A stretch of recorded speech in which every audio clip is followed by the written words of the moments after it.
तो Gauss law के integral form को इस्तेमाल करके और कुछ कुछ खास चार्ज डिस्ट्रीब्यूशंस के लिए इलेक्ट्रिक फील्ड कैसे कैलकुलेट करना, इसका हम लोग अभ्यास कर रहे थे। और हमने दो तरह की सिमेट्रीज का अभ्यास किया, एक स्फेरिकली सिमेट्रिक चार्ज डिस्ट्रीब्यूशंस और दूसरा सिलिंड्रिकली सिमेट्रिक चार्ज डिस्ट्रीब्यूशन। तो और एक तीसरे तरह की सिमेट्री की हम आज चर्चा करेंगे जिसको हम कहते हैं प्लेनर सिमेट्री, और उसके बाद फिर तीनों को हम एक साथ समराइज करेंगे। तो planar symmetry, planar symmetrical charge distribution.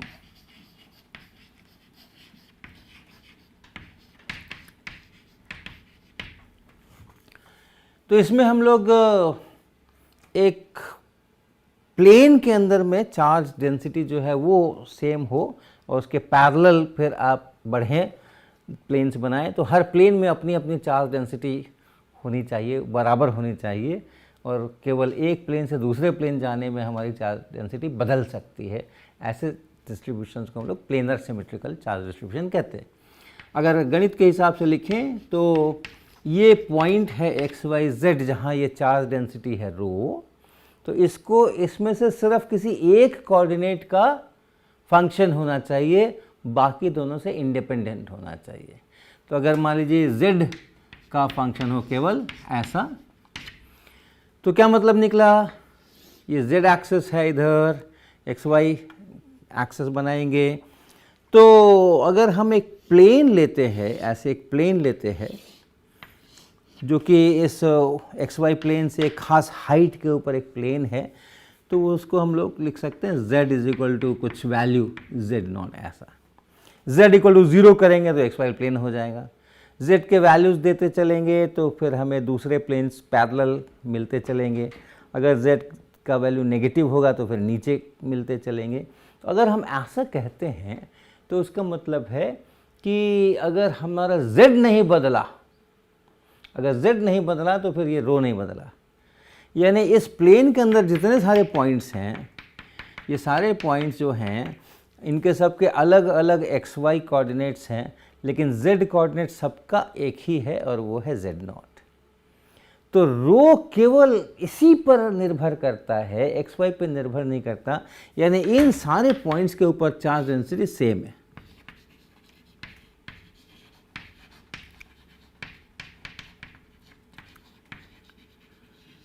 अगर एक दूसरा प्लेन लिया हमने इसी के पैरेलल, तो वैसी हालत में इन सब जगह पर चार्ज डेंसिटी जो है वो सेम है।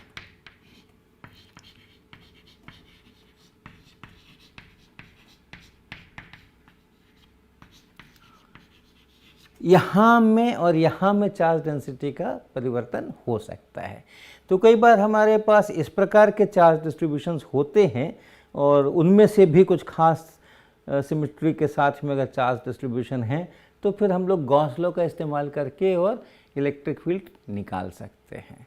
तो हम उसी का एक उदाहरण आज लेंगे, और वो उदाहरण है हमारा जिसमें कि हम एक स्लैब लेते हैं। मैं यहाँ पर चित्र जो बना रहा हूँ वो केवल क्रॉस सेक्शन बना रहा हूँ मैं। ये एक स्लैब है, एक बड़ा सा स्लैब है, बल्कि इन लाइंस को हमें डालने की ज़रूरत भी नहीं है। ये एक स्लैब है और इसके अंदर में ये चार्जेस हैं, ये चार्जेस हैं। इनका थिकनेस मान लीजिए कुछ है d थिकनेस की ये स्लैब है और ये हमारा z डायरेक्शन है। और जब हम एक लाइन डाल रहे हैं यहाँ पे, ये जो लाइन डाल रहे हैं, तो ये लाइन वस्तुतः इस तरह के एक प्लेन को दिखा रही है। ये प्लेन यहाँ पर ऐसा प्लेन है, एक्स वाई प्लेन के पैरेलल ये पूरा प्लेन है, बोर्ड के इस तरफ भी और उस तरफ भी, और सिर्फ उसका जो इस बोर्ड से कटने वाला इंटरसेक्शन है वही दिखा रहे। तो ये लाइन वस्तुतः एक पूरा फुल प्लेन है। इसी तरह से ये लाइन जो है वो एक दूसरा फुल प्लेन है। जैसे यहाँ हमने दो प्लेन बना रखे हैं, ये एक प्लेन ये z इक्वल टू z0 पे है, एक ये दूसरा प्लेन है, इसका कुछ और वैल्यू है z का। इसी तरह से ये दो प्लेन्स हैं और इन दो प्लेन्स के बीच में जो जगह आ गई, इस प्लेन के नीचे और इस प्लेन के ऊपर, और उसके अंदर में, और इधर इधर बहुत दूर तक फैला हुआ है। तो हम जितनी दूर में काम करेंगे उसकी अपेक्षा ये समझो कि बहुत बहुत दूर तक है, तो इन्फिनिटी है। ये अगर हमारा 1 मिलीमीटर पे 1 सेंटीमीटर पे हम काम कर रहे हैं तो ये फिर मीटर्स में मान लो चला गया, तो हम कहेंगे कि हाँ ठीक है, बहुत दूर तक है। और इस पूरे में चार्ज सेम है, rho equal to rho not. पूरे में ये चार्ज जो है वो सेम है, उसको हम रो ही कहेंगे। तो यानी ये इसका फंक्शन है, लेकिन ये फंक्शन कैसा है कि यहाँ से यहाँ तक, z का वैल्यू यहाँ से यहाँ तक अगर लेते हैं तो चार्ज डेंसिटी सेम, और यहाँ से अगर z का वैल्यू बदल देते हैं तो चार्ज डेंसिटी 0, और चाहे इधर भी बदल देते हैं, यहाँ कहीं आ जाते हैं तो चार्ज डेंसिटी 0। ये रो यहाँ पे 0 है, रो यहाँ पे 0 है, और इतनी दूर के अंदर में रो है। और इसके कारण से हमें इलेक्ट्रिक फील्ड चाहिए, इस रीजन में भी चाहिए और इसके बाहर के रीजन्स में भी चाहिए। तो इसके लिए हम लोग कैसे इस्तेमाल करते हैं गॉस लॉ का? Gauss law E dot dA equal to charge enclosed inside divide by epsilon naught, ऐसा गॉस लॉ का इंटीग्रल फॉर्म है। और ये क्लोज सरफेस बनाने के लिए, जिसको गॉसियन सरफेस भी कहते हैं हम, ये बनाने के लिए यहाँ पे एक खास प्रकार से हम लोग काम करेंगे। ये जो प्लेन है, इस प्लेन को आप सेंट्रल प्लेन, इसका जो सेंट्रल प्लेन है, दोनों तरफ सिमेट्री है इसके, यहाँ से आप शुरू करें, और अगर आपको यहाँ कहीं पर अगर इलेक्ट्रिक फील्ड निकालना है, इससे मान लीजिए ये इतने दूरी के ऊपर, z दूरी के ऊपर, ये यहाँ निकालना है, तो क्या करें हम यहाँ पे एक सरफेस बनाएं, एक सरफेस बनाएं यहाँ पे, और उतने ही डिस्टेंस पर नीचे की तरफ एक सरफेस बनाएं और उसको बंद कर दें। मैं 3 डायमेंशन में ही बनाऊँ तो अच्छा लगेगा। ये सरफेस एक्चुअली हमने ऐसा बनाया है, इस तरीके का। तो यहाँ हम थोड़ा सा बाहर निकल के भी, इस प्लेन के बाहर निकल के भी आपको दिखाना चाह रहे हैं। तो यहाँ हमने इसके पैरेलल, ये जो प्लेन है इसी के पैरेलल एक छोटा सा सरफेस एरिया बनाया है। ये एक छोटा सा सरफेस एरिया बनाया है, इसको हम डेल्टा ए कह सकते हैं। और वैसा ही डेल्टा ए हमने यहाँ पर बनाया है, ये डेल्टा ए।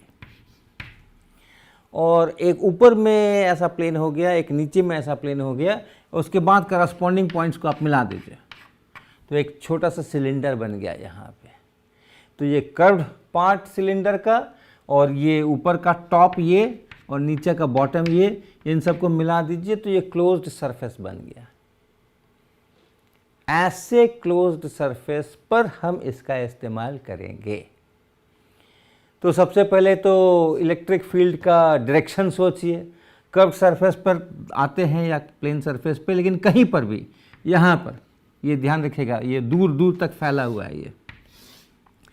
तो यहाँ पर इलेक्ट्रिक फील्ड का क्या डायरेक्शन हो सकता है? यूनिक डायरेक्शन कौन सा है जिसका कोई कॉम्पिटिटर नहीं है?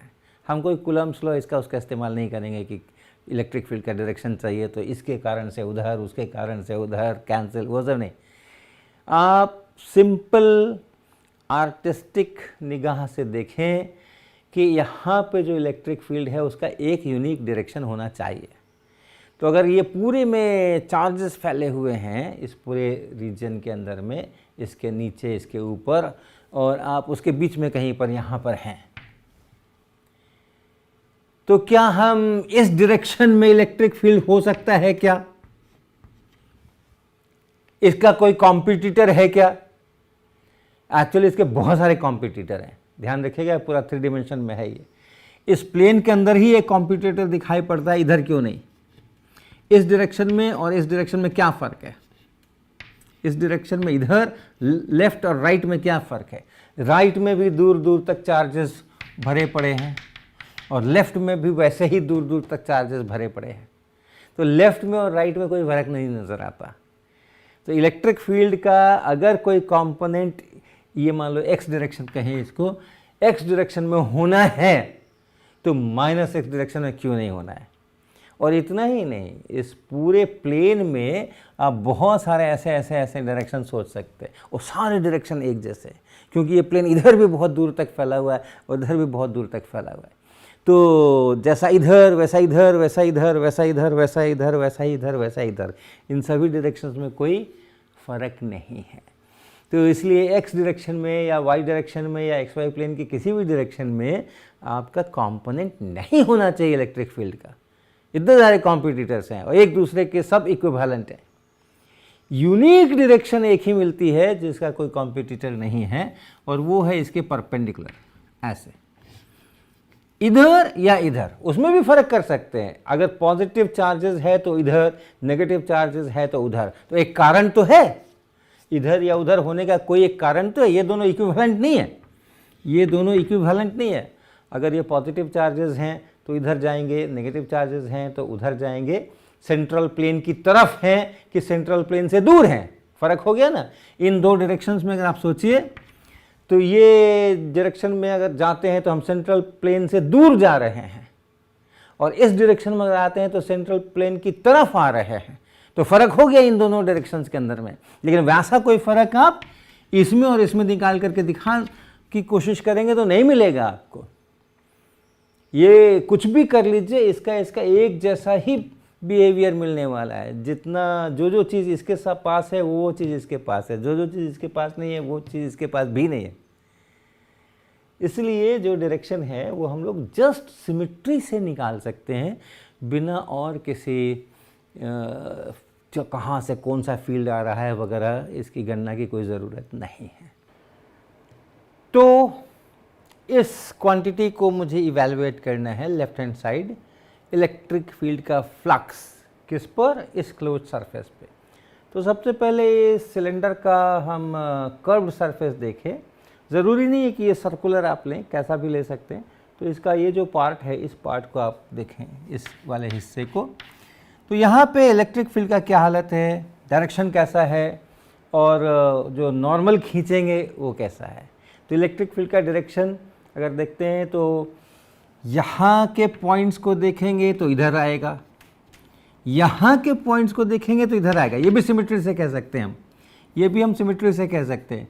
अगर यहाँ का पॉइंट देखें और उतनी ही दूर यहाँ का पॉइंट देखें तो जितना इलेक्ट्रिक फील्ड यहाँ उतना ही इलेक्ट्रिक फील्ड यहाँ। ये यूनिफॉर्मली चार्ज है, ये इतनी दूर में डेंसिटी जो है वो फिक्स्ड है। चार्ज की जो डेंसिटी हमने ली है वो फिक्स्ड ली है, और इसलिए ये यहाँ पे रो बराबर रो नॉट, राइट। तो पूरी डेंसिटी हर जगह बराबर है। तो यहाँ से सेंट्रल प्लेन से अगर हम कुछ ऊपर जाते हैं उतना ही नीचे जाते हैं, तो इधर इलेक्ट्रिक फील्ड अगर इस तरफ को होगा तो ये भी इस तरफ को होगा। सेंट्रल प्लेन से दूर तो यहाँ भी सेंट्रल प्लेन से दूर, ऊपर और नीचे में तो और कोई फ़र्क है नहीं इसके अंदर में। तो हमें इस क्लोज सरफेस पे इसको इवैल्यूएट करना है। तो पहले हम इसका ये जो दोनों फ्लैट ऊपर वाला पार्ट्स हैं उनको, ऊपर नीचे वाला, उनको छोड़ करके ये जो कर्व पार्ट है इसको देखें। अगर आपने ये सर्कल बनाया है यहाँ पे और यहाँ भी सर्कल बनाया है तो ये एक सिलेंडर बन गया होगा इस प्रकार का, ऐसा कुछ सिलेंडर बन गया होगा। एक सर्कल यहाँ ऊपर में, एक सर्कल नीचे में, और एक सिलेंडर जैसा ये बन गया होगा। तो पहले इस कर्व पार्ट को देखें, इस पार्ट को देखें। तो इस पार्ट को अगर देखेंगे तो जो इलेक्ट्रिक फील्ड का डायरेक्शन है वो इलेक्ट्रिक फील्ड का डायरेक्शन या तो ऊपर होगा या तो नीचे होगा, डिपेंडिंग ऑन के सेंट्रल प्लेन के आप ऊपर हैं कि नीचे है। ये भी सिमेट्री से ही कह सकते हैं। अगर सेंट्रल प्लेन से हम ऊपर हैं और यहाँ कोई हमने पॉइंट लिया और यहाँ पे इलेक्ट्रिक फील्ड इस सेंट्रल प्लेन से दूर की तरफ जाता हुआ है, उतनी ही दूरी पे यहाँ पॉइंट अगर लेंगे तो ये नीचे की तरफ जाता हुआ मिलेगा। और इसलिए सेंट्रल प्लेन से जितने ऊपर के पॉइंट्स हैं, ये सारे पॉइंट्स, इन सब जगह पे जो डायरेक्शन है इलेक्ट्रिक फील्ड का ऊपर, यहाँ जो डायरेक्शन है वो सब नीचे, और सेंट्रल प्लेन पे इलेक्ट्रिक फील्ड ज़ीरो।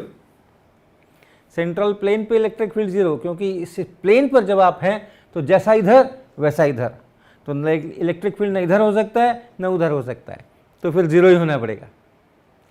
तो इस सरफेस को फिर से देखिए, जो इलेक्ट्रिक फील्ड है उसका डायरेक्शन तो जेड डायरेक्शन है, लेकिन जो परपेंडिकुलर खींचेंगे इस पे, ये जो पार्ट है इस पे जब परपेंडिकुलर खींचेंगे तो कैसा जाएगा परपेंडिकुलर, ऐसा जाएगा या ऐसा जाएगा या ऐसा जाएगा या ऐसा जाएगा, ऐसा जाएगा।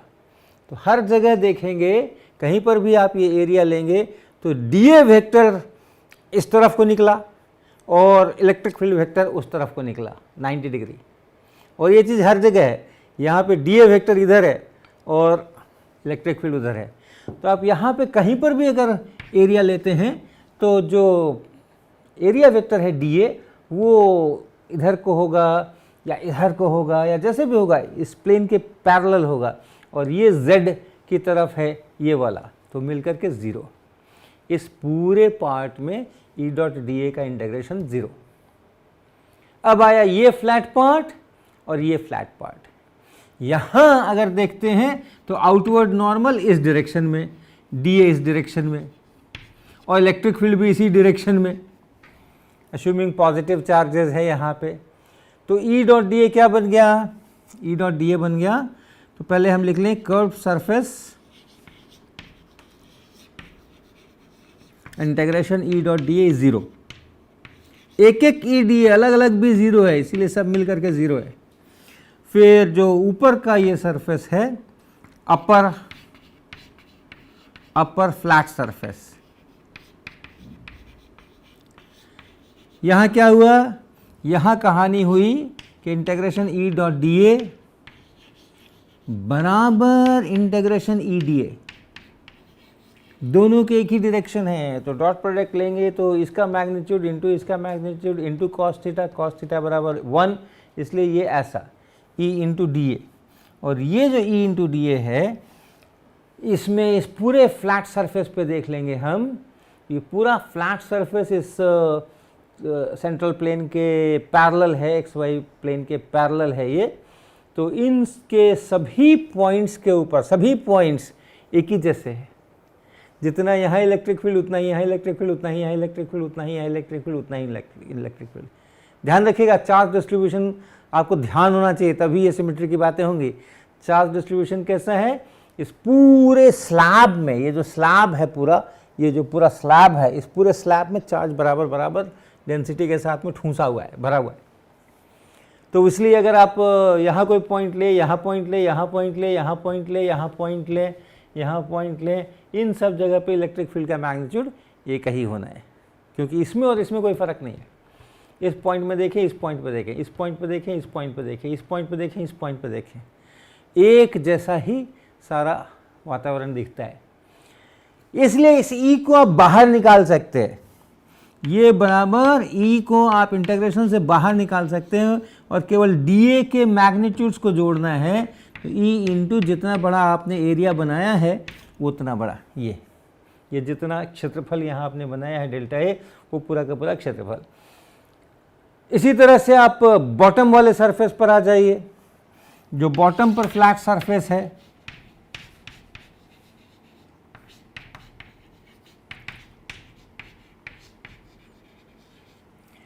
तो अभी आप सेंट्रल प्लेन से नीचे हैं और सेंट्रल प्लेन से नीचे होने के कारण से जो इलेक्ट्रिक फील्ड का डायरेक्शन है वो भी नीचे है और आउटवर्ड नॉर्मल भी नीचे है। इसलिए एक बार फिर ये जो E और dA वेक्टर्स हैं ये एक दूसरे के पैरेलल हैं, इसलिए आप इसको फिर से EDA लिख सकते हैं और इसको आप फिर से E इंटू इंटीग्रेशन dA लिख सकते हैं और ये फिर से E इंटू डेल्टा A लिख सकते हैं। अब सबको जोड़ दीजिए ताकि पूरे क्लोज सरफेस पे इंटीग्रेशन मिल जाए। Curve part, upper flat part, lower flat part, 0 EDA delta A। तो क्या बना, integration of E dot dA ये बना 2 times E into delta A,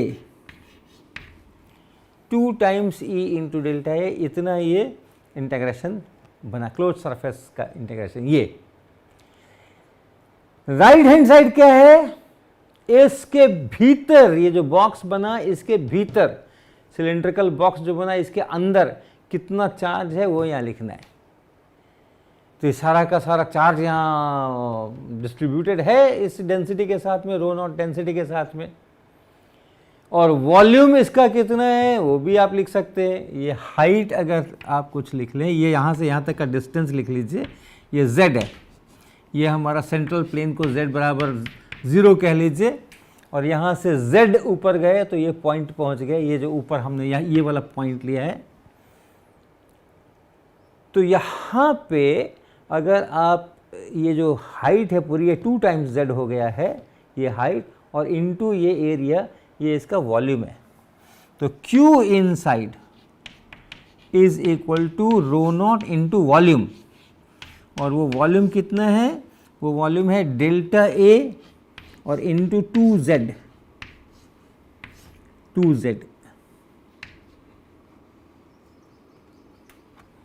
ये डेल्टा A एरिया हो गया और 2z इसकी हाइट हो गई, मल्टीप्लाई किया तो वॉल्यूम मिला, और चार्ज की डेंसिटी से वॉल्यूम को मल्टीप्लाई किया तो चार्ज इनसाइड मिला। तो ये इतना बना। अब आप इक्वेशन गॉस लॉ का इस्तेमाल कर लीजिए। क्या मिला, गॉस लॉ का इस्तेमाल किया तो क्या मिला, लेफ्ट हैंड साइड ये है 2EdA डेल्टा A, और राइट हैंड साइड है 2 times row not times z और डेल्टा A, ये है। इस डेल्टा A को आप डेल्टा A के साथ कैंसिल कीजिए, इस 2 को आप इस 2 के साथ कैंसिल कीजिए, और आपको E निकल करके आया rho naught into z by epsilon naught, ये बाई एप्सिलॉन नॉट।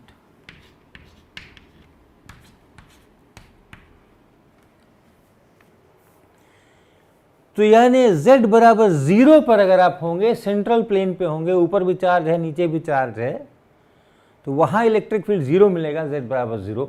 जैसे जैसे हम यहाँ से आगे बढ़ेंगे, ऊपर चलेंगे, वैसे वैसे प्रोपोर्शनेटली ये z के प्रोपोर्शनल ये बढ़ता चलेगा, और अगर आप नीचे चलेंगे तो भी ये z के प्रोपोर्शनेटली बढ़ता चलेगा। ऊपर के पॉइंट्स के लिए ऐसा प्लस z डायरेक्शन में फील्ड होगा, और नीचे के डायरेक्शन के लिए ये नीचे के डायरेक्शन में फील्ड होगा। तो अगर हम एक क्वांटिटी लिखें n कैप, एक यूनिट वेक्टर बनाएं n कैप, और क्या यूनिट वेक्टर है ये यूनिट वेक्टर है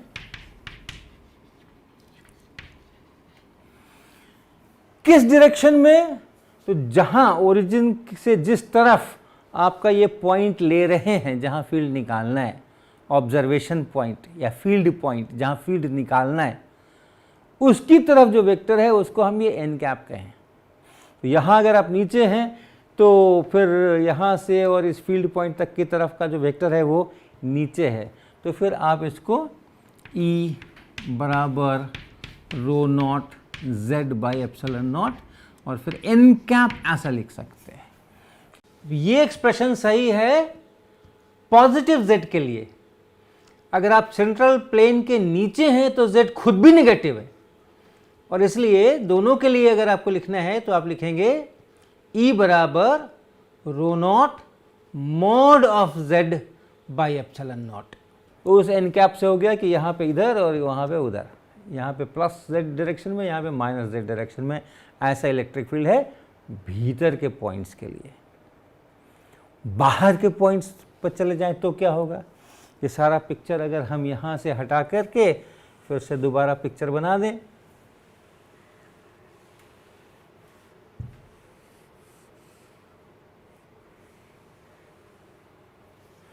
तो हमारे पास ये चार्ज है, वही चार्ज है, सेम चार्ज, रो बराबर रो नॉट, और फील्ड पॉइंट जहाँ मुझे फील्ड चाहिए वो इससे बाहर है, यहाँ कहीं पर हमें फील्ड चाहिए।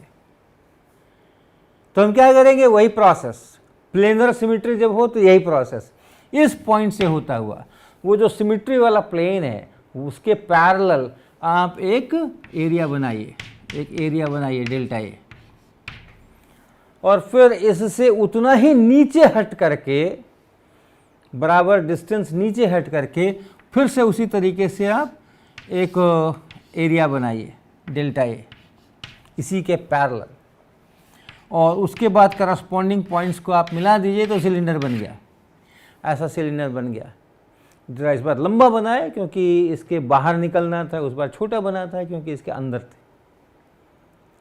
सेम प्रोसेस, देखिए कहाँ तक ये हमारे इक्वेशंस ठीक चलते हैं। कर्व सरफेस, ये वाले सरफेस, सिलेंडर का जो कर्व सरफेस है ये लंबा वाला, ऐसा curve surface, E dot D A बराबर 0, सही। सेम लॉजिक, जो यहाँ इलेक्ट्रिक फील्ड है या यहाँ इलेक्ट्रिक फील्ड है या यहाँ इलेक्ट्रिक फील्ड है या यहाँ है या यहाँ है, उनका डायरेक्शन हमेशा z एक्सिस के पैरेलल है। इलेक्ट्रिक फील्ड हर जगह z एक्सिस के पैरेलल है, वही एक यूनिक डायरेक्शन है जिसका कोई कॉम्पिटिटर नहीं है, याद रखिएगा।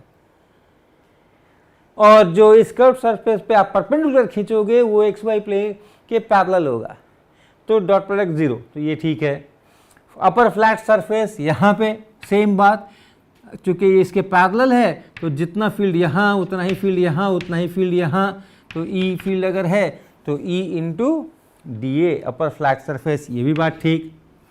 आगे बढ़िए, बॉटम फ्लैट सरफेस, यहाँ आ जाइए, तो यहाँ अगर इलेक्ट्रिक फील्ड ऐसे है इस स्लैब से दूर जाते हुए, तो यहाँ भी स्लैब से दूर जाते हुए, क्योंकि एक ही जैसा चार्ज है पूरे में, तो इसलिए बॉटम सरफेस पे भी जब निकालेंगे तो ये भी ठीक है, और इसलिए ये यहाँ तक का मामला ठीक है, ये वाला। लेकिन अंदर में चार्ज कितना है वो उसमें थोड़ा सा घपला है, क्योंकि ये जो सिलेंडर का वॉल्यूम हमने लिया था पहले z आया था उसमें, इस बार वो z नहीं आने वाला है। तो अंदर में कितना चार्ज इसमें कंटेन हुआ वो अगर हम ढूंढेंगे तो ये इतनी दूर के अंदर में इसका जो वॉल्यूम है इसको हमें इस रो नॉट से मल्टीप्लाई करना पड़ेगा, क्योंकि यहाँ कोई चार्ज नहीं है, यहाँ कोई चार्ज नहीं है। तो इस पूरे सिलेंडर के अंदर में कितना चार्ज इनक्लोज्ड हुआ है वो डिफरेंट है। तो ये है हमारा, आप कहें z mod z less than d/2। देखिए तो अंदर का पॉइंट है, इस बात से डिफाइन हो गया क्या? अगर अंदर में कहीं पर पॉइंट लेंगे और z का वैल्यू लिखेंगे तो 0 से और इधर चलेंगे तो d/2 तक, ये पूरी विड्थ मैंने d ली है, और इधर में चलेंगे तो z के बराबर माइनस d/2 होगा। तो अगर mod z less than d/2 कह दिया तो हम अंदर अंदर हैं, तो ये इक्वेशन उसके लिए। और अगर हम बाहर निकल गए हैं जैसे अभी हम कर रहे हैं, तो वैसी हालत में अगर हम इसका इस्तेमाल करें तो फ्लक्स टोटल तो वही है, ये तो वही है E2E डेल्टा ए, और चार्ज इनसाइड जब लिखेंगे तो इतना ही वॉल्यूम लिखेंगे और उसको इस रो नॉट से मल्टीप्लाई करेंगे, और वो ये D ये विड्थ है, तो डेल्टा ए इंटू डी ये वॉल्यूम हुआ, और रो नॉट से मल्टीप्लाई कर दीजिए, ये इसका चार्ज इनसाइड बना divided by epsilon naught. Delta A को आप काट लें, डेल्टा ए और डेल्टा ए ये कट गए, और इसलिए ई क्या बन गया? ई बन गया हमारा D into rho naught into D divided by 2 epsilon naught, ये इतना, ये इलेक्ट्रिक फील्ड बना। और यहाँ आप देखिए z का नामो निशान नहीं है, यहाँ पे z का नामो निशान नहीं है, और डायरेक्शन को लिखना है तो उसी तरह से आप n कैप डिफाइन कर सकते हैं। यहाँ पे n कैप किधर? इस तरफ, यहाँ पे n कैप किधर? इस तरफ, यहाँ पे n कैप किधर? इस तरफ, यहाँ पे n कैप किधर? इस तरफ। जो फील्ड पॉइंट है उससे खींचिए और इससे जो सेंट्रल प्लेन है उससे दूर जाते हुए वो n कैप, तो ऐसा लिख सकते हैं इसको। z नहीं है, z पे डिपेंड नहीं कर रहा, ये z है, ये सेंट्रल प्लेन से यहाँ तक का ये z है, z पे डिपेंड नहीं कर रहा। तो आप यहाँ पे पॉइंट लेते तो भी उतना ही फील्ड आता, यहाँ लेते तो भी उतना ही फील्ड आता, यहाँ लेते तो भी उतना ही फील्ड आता। अंदर में ऐसा नहीं है, अंदर में z पे डिपेंडेंस है। तो ऐसे कैसे? अच्छा पहले ये देख लीजिए कि अगर आप सरफेस पे यहाँ पे हैं तो दोनों मैच करते हैं कि नहीं, वो देख लीजिए, मैच करना चाहिए। तो अंदर वाले एक्सप्रेशन से अगर मैं यहाँ पहुँचने की कोशिश करूँ तो z बराबर क्या लिखूँगा? z बराबर मैं लिखूँगा यहाँ के लिए d/2। तो at the surface, upper surface, यहाँ अगर लिखना है तो इस z की जगह मुझे लिखने पड़ेगा d/2। So E is equal to rho naught, और ये डिवाइडेड बाई एप्सिलॉन नॉट तो है ही, यहाँ d/2। देखिए मैच करता है, मैच करता है। तो आप अंदर के फॉर्मूला से आए या बाहर के फॉर्मूला से आए, अगर सरफेस पे हैं तो दोनों का वैल्यू सेम है। तो ये z पे डिपेंडेंस नहीं है, वो इसलिए क्योंकि हमने इसको इन्फिनिट एक्सटेंट माना हुआ है xy डायरेक्शन में। बहुत लंबा चौड़ा स्लैब है ये xy प्लेन के अंदर में। अगर बहुत लंबा चौड़ा प्लेन है तब फिर अगर आप मान लो यहाँ पर हो, यहाँ पर फील्ड चाहिए आपको, तो कितनी दूर का फील्ड आपको काम आने वाला है? तो मान लीजिए इतनी दूर का फील्ड काम आने वाला है, इतनी दूर का। बहुत आगे चले जाएंगे तो फिर इस यहाँ से इस एरिया से जो फील्ड है वो कुछ ऐसा, और इस एरिया से जो फील्ड है वो कुछ ऐसा। जितनी दूर जाएंगे उतना ये पैरेलल होते जाएंगे इसके, और ये एंगल बढ़ता जाएगा। अगर आप यहाँ के बारे में सोचें, यहाँ के बारे में सोचें, तो इसके कारण से ऐसे, इसके कारण से ऐसे। लेकिन दूर चले गए तो ये वाला हो गया, और दूर चले गए तो वो हो गया। और जैसे जैसे आप ये दूर जाएंगे और ये ऐसा होता चला जाएगा, उसका जो रिजल्टेंट है वो जीरो के पास होता चला जाएगा। तो इसलिए थोड़ी दूर तक, जब तक ये एंगल अप्रिशिएबल है, 180 से काफ़ी दूर है, तभी तक वो कंट्रीब्यूट करते हैं, उसके बाद वाले कंट्रीब्यूट नहीं करते। ठीक है ना? तो इसको ध्यान में अगर आप रखें तो आप समझ सकते हैं कि ये z से इंडिपेंडेंट क्यों है। आप यहाँ देखें, नज़दीक देखें, और मान लीजिए हम इतने एंगल तक चलते हैं, इतने एंगल तक चलते हैं, इतनी दूर का मेन कंट्रीब्यूशन इतनी दूर का है, उसके बाद के कंट्रीब्यूशन बहुत कम हो गए, ये एंगल बहुत बड़ा हो गया, 180 के पास हो गया। लेकिन अगर हम यहाँ पर हैं तो इतनी दूर का अगर मैं सोचूं तो ये एंगल 180 के पास नहीं है, ये एंगल 180 के पास नहीं है। इसके कारण से अगर ऐसा फील्ड है, इसके कारण से ऐसा फील्ड है, तो ये कैंसिल नहीं कर रहे हैं, इनका अच्छा खासा रिजल्टेंट बन रहा है। तो अब इसको 180 के पास करने के लिए और दूर से आना पड़ेगा, और दूर से कंट्रीब्यूशन ढूंढेंगे, तब फिर जाकर के वो एंगल बढ़ते बढ़ते 180 के पास पहुंचेगा। तो जैसे जैसे आप दूर जाते हैं, इस स्लैब में भी दूर वाले की भूमिका बढ़ती जाती है। इस स्लैब में भी जो दूर दूर तक वाले चार्ज हैं उनकी भूमिका बढ़ती जाती है, वो भी कंट्रीब्यूट करने लगते हैं। तो एक तरफ तो डिस्टेंस बढ़ गया, तो इलेक्ट्रिक फील्ड को घटना चाहिए। दूसरी तरफ दूर वाले भी मैदान में आ गए हैं, वो भी इलेक्ट्रिक फील्ड पैदा करने लग गए हैं, तो उसके कारण से बढ़ना चाहिए। और ये दोनों अपने को आपस में एक दूसरे को ऐसा कंपनसेट करते हैं कि इलेक्ट्रिक फील्ड हमेशा z से इंडिपेंडेंट हो जाता है। लेकिन स्लैब अगर फाइनाइट है, मेरी स्लैब अगर फाइनाइट है, इतनी स्लैब है, यहाँ स्लैब नहीं है, इतनी दूर के अंदर में चार्ज है, और कोई भी रियलिस्टिक चार्ज ऐसा ही होगा। तो अगर आप इसके बहुत क्लोज हैं, अगर आप इसके बहुत क्लोज हैं, आप यहाँ हैं और यहाँ के बजाय यहाँ चले गए, तो इलेक्ट्रिक फील्ड में कोई खास फर्क पड़ने वाला है नहीं।